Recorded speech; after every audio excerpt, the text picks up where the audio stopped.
Alright, বর্তমানে সামাজিক যোগাযোগ মাধ্যমে একটু বেশি গ্ল্যামার ছড়াচ্ছে টলিগঞ্জের দর্শকপ্রিয় তারকা নুসরাত জাহান। কেননা বর্তমানে সামাজিক যোগাযোগ মাধ্যমে বেশ কয়েকটা ছবি আপলোড করে আবারও দর্শকদের কাছে লাইমলাইটে এই সুন্দরী তারকা। যদিও তার প্রকাশ করা ছবিতে দেখা যাচ্ছে একটি পুকুর ঘাটে বসে আছেন এই সুন্দরী তারকা। তাছাড়া তার পরনে রয়েছে সাদা কালারের শর্ট টপস, সেই সাথে অবশ্যই ইয়েলো কালারের লং স্কার্ট পরতে দেখা যাচ্ছে তাকে। পাশাপাশি অবশ্যই ইয়েলো কালারের দোপাট্টাও রয়েছে। তাছাড়া হালকা মেকআপে খোলামেলা চুলে তাকে দেখতে বেশ সুন্দরী দেখাচ্ছে, যার প্রেক্ষাপটে বর্তমানে তার এই সাধারণ লুকে তার দর্শকদের কাছে নজর কাড়ে। আর এজন্যই সম্প্রতি নতুন করে লাইমলাইটে এসেছে নেটাগ্রিকদের কাছে। অন্যদিকে আপনারা সকলে জানেন যে টলিগঞ্জের বর্তমান সময়ের প্রথম সারির একজন তারকাদের মধ্যে অন্যতম নুসরাত জাহান। তাছাড়া এই সুন্দরী তারকা তার কেরিয়ারে একাধিক চলচ্চিত্রের মধ্যে উপহার দিয়েছে তিনি তার দর্শকদের। তাই তো বলাই বাহুল্য যে অভিনয় গুণে তার দর্শকদের মধ্যে লাইমলাইটে রয়েছেন বরংবার।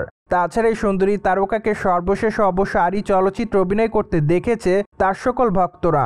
যদিও চলচ্চিত্রের পর্দায় তার হাজব্যান্ড ইয়াশ দাশগুপ্তার বিপরীতে অভিনয় করতে দেখা গিয়েছে তাকে। তাছাড়া চলচ্চিত্রের গল্পটি মূলত ফ্যামিলি ড্রামা এবং রোমান্টিক ঘরানার ছিল। যদিও চলচ্চিত্রের পর্দায় নুসরাত জাহানকে অনেকটাই সাদামাটা অবতারে দেখা যায়, যার প্রেক্ষাপটে বলাই বাহুল্য যে চলচ্চিত্রের পর্দায় তার সাদামাটা লুক এবং তার অভিনয় তার দর্শকদের কাছে ব্যাপক আকারে নজর কাড়ে। আর এজন্যই চলচ্চিত্রটি মুক্তির পর দর্শকদের কাছে একটু বেশি লাইমলাইটে ছিলেন এই সুন্দরী তারকা। তাছাড়া আগামী দিন অবশ্যই তারকাকে আইটেম গানে পারফর্ম করতে দেখা যাবে, কেননা মাত্র কয়েকটা দিন আগে রক্তবীজ 2 চলচ্চিত্রে আইটেম গানের শুটিংয়ের কাজ শেষ করেছেন তিনি।